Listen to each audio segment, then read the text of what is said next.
Jadi ketika gue kenal Ricis, ketika gue di notice Ricis itu posisi Assalamualaikum.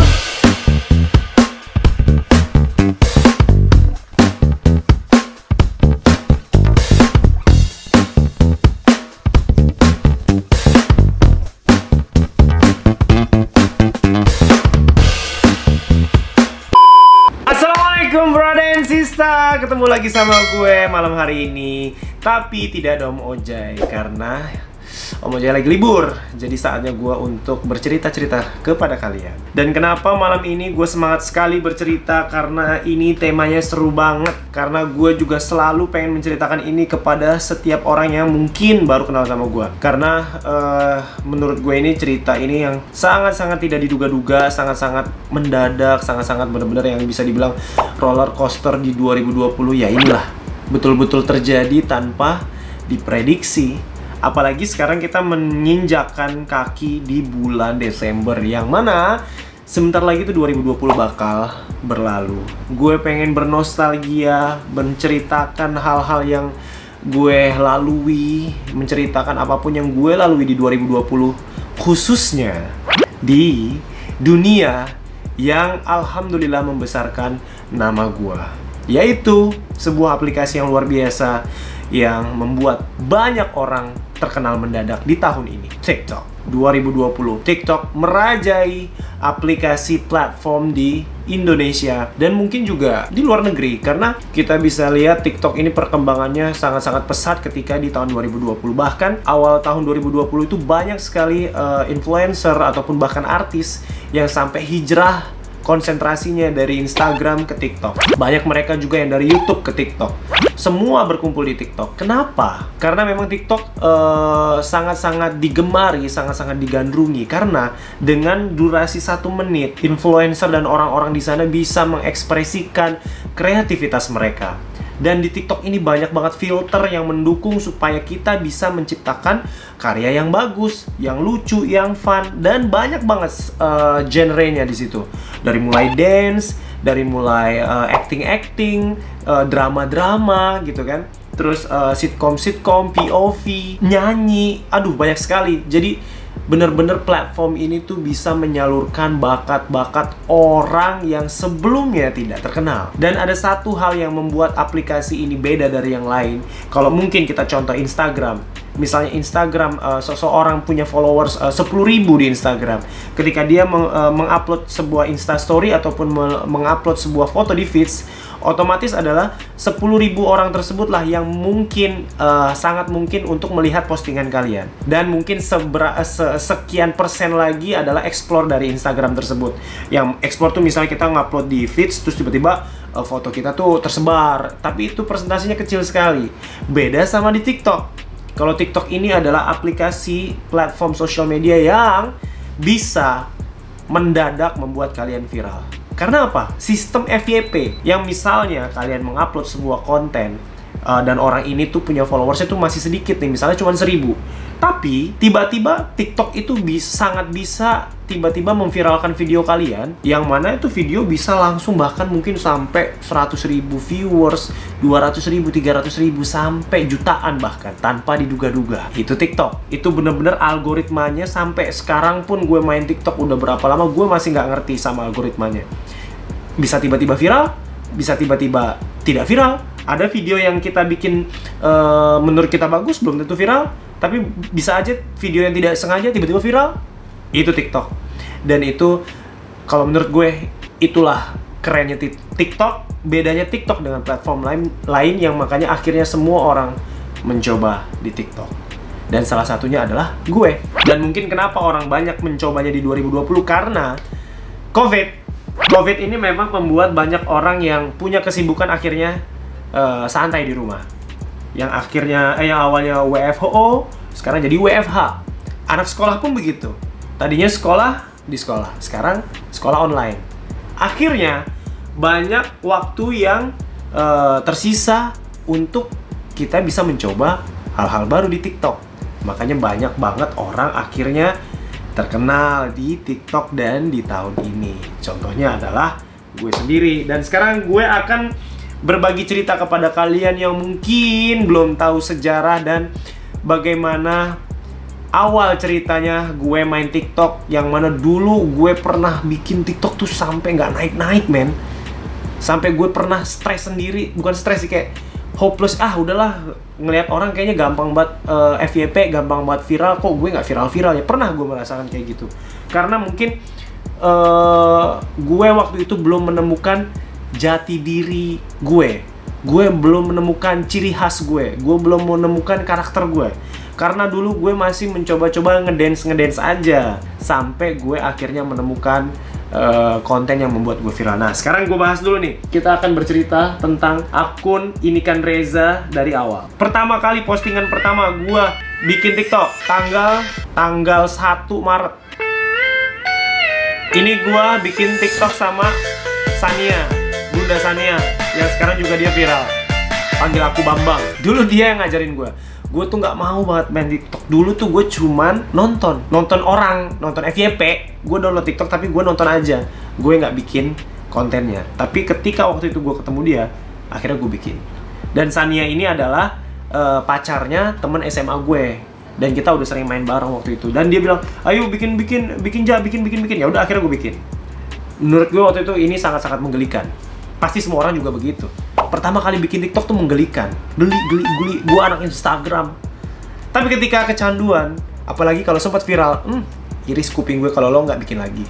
Nih, kayak tetangga sebelah. Halo. Ki, tolong di mereng-merengin dikit sebelah. Ini adalah bukti. Ini adalah bukti nyata bahwa manusia menelan ludahnya sendiri. Sudahlah ya, sekarang dia udah punya 300 berapa? 344 ribu followers. Alhamdulillah. Luar biasa. Tapi itu salah satu contoh kalau TikTok ya memang seramah itu untuk ngeviralin orang. Iya. Yang penting tadi kalian punya ciri khas, punya sesuatu lah. Oke, kita lanjut ya. Nah, itu pertama kali bulan Maret dan kalian bisa lihat ini gua ngedance nggak jelas ya. Ini tidak viral ya, viewersnya tuh kecil waktu itu. Sampai akhirnya pertama kali video gue viral. Nah, ini seru nih emang kalau ngebahas TikTok ya. Gue pernah viral banget tuh video waktu gue ke Bandung. Ini Corona kena aku, Corona dilarang kena aku. Ada nggak dari kalian yang udah pernah nonton video gue ini di saat itu? Karena waktu itu, ini Ki, viewersnya sempat 35.000. Bang Eja inget? Padahal, video-video sebelumnya, itu paling cuman 300 sampai 400 orang. Itu, gambaran bagaimana video-video TikTok gue zaman dulu ya. Gue ngupload satu video, misalnya ini ngedance, itu paling 300 orang. 400 orang udah seneng. 1000 gue udah seneng. Bahkan gue pernah bilang sama IG waktu itu, the first video gue yang achieve 1000 viewers. Seneng sekali loh. 1000 loh. Oke, next kita lanjut. Dan ini dia video pertama yang menurut gue ini bisa dibilang viral. Karena viewersnya waktu itu kalau nggak salah sampai 300.000. 400 sampai 300.000. Ada yang pernah lihat ini?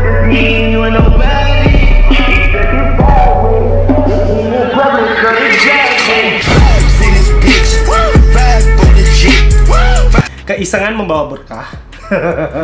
Minta bikin sama Eji waktu itu di rumahnya Om Adep. Benar-benar iseng karena waktu itu ada trennya seperti ini, Paparazzi Challenge, dan viral. Dan akhirnya sampai kepada video, ada lagi yang akhirnya video ini yang lebih viral lagi. Waktu itu video ini sampai 1 juta viewers dalam waktu 2 sampai 3 hari, 2 hari ya. Yaitu adalah video keisengan gue membicarakan tentang FYP. Ada yang pernah lihat? Harusnya sih kalian pernah lihat karena sekarang aja viewersnya 4,2 juta. Halo guys, buat kalian yang susah masuk FYP, udah capek-capek joget sana sini keringetan, masih juga yang view-nya dikit, coba deh satu hal ini. Jadi pertama kalinya orang menjulukin gue Mr. Bean. Tuh, di sini endingnya. Halo guys, buat kalian yang tadi alhamdulillah. Itu dia, gue juga nggak sengaja. Gue nggak tahu juga sih kenapa bisa mirip. Tapi ini di sini adalah video pertama kali yang akhirnya gue achieve sampai 1 juta viewers. Dan waktu itu Sampai akhirnya gue berpikir bahwa mungkin ini jalur gue nih. Jalur style TikTok gue adalah ngomong, bacot, berbicara, bukan ngedance. Sampai akhirnya gue bikin video the first time ever gue ngecek di tanggal 20 Juni. Siapa yang pernah lihat video gue ini? Walaupun video gue ini tidak begitu viral-viral banget jumlah viewersnya ya, karena ini waktu itu kalau nggak salah 1 juta atau di bawah 1 juta lah. Tapi yang bikin gue akhirnya inget banget sama ini adalah ketika gue ke Bandung, ini kan ini ya, jalan-jalan ke Bandung cek ya. Gue itu bikin sampai part 6 ya. Dan viewersnya itu langsung stabil. Stabilnya tuh sampai ratusan ribu terus.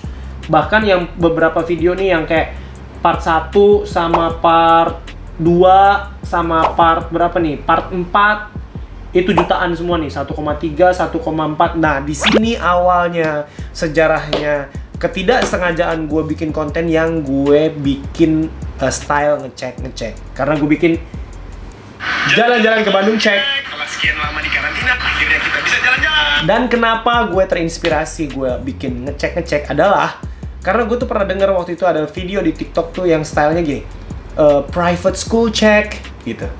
Ada yang nge-review sekolah swasta, ada yang nge-review sekolah negeri gitu.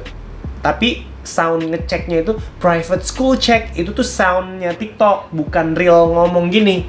Nah akhirnya gue adaptasi tuh, gue ganti, gue ngomongnya pakai bacot gue. Dan akhirnya that's why gue bikin konten ngecek lagi. Dan gue pasang di bio gue CEO of ngecek. Dari situ guys ceritanya. Ini gue kayak beli sepatu baru cek. Nih gue iseng juga beli sepatu baru cek. Pertama kali gue beli sepatu fans. Padahal dulu paling anti sama fans. Iya, manusia biasa suka nelan ludahnya sendiri. Dan ini viral banget. Gue kerja di mana cek. Jadi banyak yang nanya gue kerja di mana. Oke, kita bikin gue kerja di mana cek. Nah, di sini juga sudah menemukan style yang lebih eksplisit lagi. Selain gue ngomongnya ngecek, tapi di situ juga gue udah mulai ngomong dengan speed tinggi. Nggak tahu kenapa ya. Karena menurut gue 1 menit itu kayak serasa kurang untuk menjelaskan sesuatu. Next, nemu voucher hotel gratis cek. Ini adalah video endorse pertama gue sepanjang karir gue di TikTok. Dan gue bikin gimmick seperti tidak ngendorse, seperti soft selling, seperti terjadi natural aja. Nggak tahu kenapa, karena gue pengen aja supaya kayak jangan ngendorse banget, supaya gampang viral. Dan bener, setelah beberapa hari setelah itu, gue langsung dihubungi manajemen pihak Bandungnya di hotel yang sama. Akhirnya Bang Eja pergi ke Bandung dan bikin lagi. Dan ini dia pamungkasnya. Ketika gue nyampe di Bandung, gue ngendorse lagi nih hotel, ya kan? Dan pakai style ngecek lagi, dan soft selling lagi. Dan ini adalah endorse yang ya menurut gue pecah, karena mungkin orang kalau endorse tuh viewersnya nggak akan besar ya. Tapi di sini gue besar banget. Lihat sih, di sini gue 7,7 juta viewers ketika gue endorse itu hotel di Bandung. Jadi kalian tahu kan video yang gue nemu voucher hotel gratis? Itu kan viral ya? Sampai 2 juta lebih viewers. Sumpah ini hotelnya bagus banget. Lihat. Wow. Kenapa gue bisa bilang ini sangat mengingatkan gue banget, nostalgia banget, karena di sini momen juga gue dapat followers sampai ke 125.000 followers. Dan juga di sini awal mula Ricis notice gue di Bandung ini, yang dia komen lancar amat ngomongnya. Mungkin kalian juga udah pasti tahu banget semuanya kan. Itu adalah di hari di momen ini yang waktu gua ngendorse di Bandung. Lancar amet. Oh ya, ini dia komen dan gua reply pakai video. Lancar amet ngomongnya. Ntar dulu, yang komen siapa nih? Ria Ricis. Hai, halo Kak Icis. Tuan gue ya. Jadi ketika gua kenal Ricis, ketika gua di notice Ricis, itu posisi TikTok sudah 125.000 followers. Dan tidak dipungkiri ketika kenal dia juga akhirnya makin sering gue konten, makin sering video gue muncul di FYP, karena dia juga seorang TikTokers juga.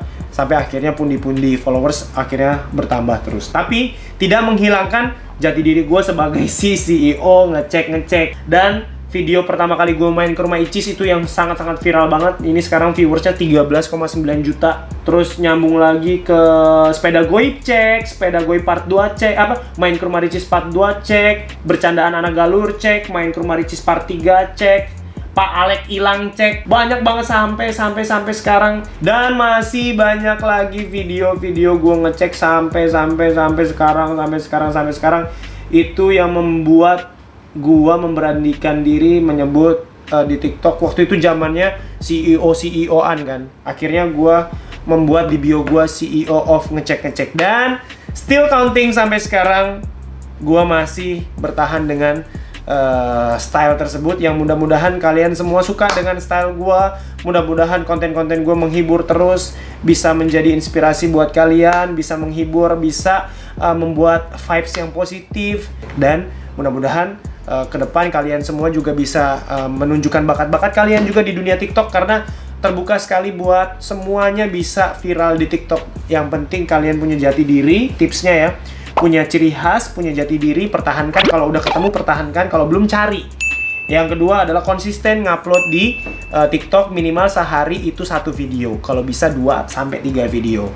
Yang ketiga, kalian harus banyak berinteraksi sama TikTokers lain dengan cara komen segala macam. Kalian harus bisa menjaga attitude kalian di dunia pertiktokan, karena kalian butuh support dari teman-teman TikTokers lain. Itu juga membuat kalian lebih mudah masuk FYP. Oke guys, itu tips-tips dari gue dan cerita-cerita gue tentang dunia pertiktokan yang pernah gue alami, yang membuat dunia gue berubah sampai akhirnya sekarang ini. Gue bersyukur banget, terima kasih buat TikTok. Suatu apresiasi buat TikTok. Gue berniat akan melukis sepatu baru gue dengan lukisan TikTok di sini. Bakal seperti apa? Nanti tungguin ya. Semoga hasilnya keren. Sampai ketemu di next vlog guys. Jangan lupa subscribe, comment, like, and share buat channel ini. Yang belum subscribe, yang cuma nonton aja, subscribe mulai dari sekarang. Dan jangan lupa juga nyalain loncengnya biar kalau kita ngupload langsung kalian dapat notifikasi. Sampai ketemu di next vlog. Dadah. Assalamualaikum.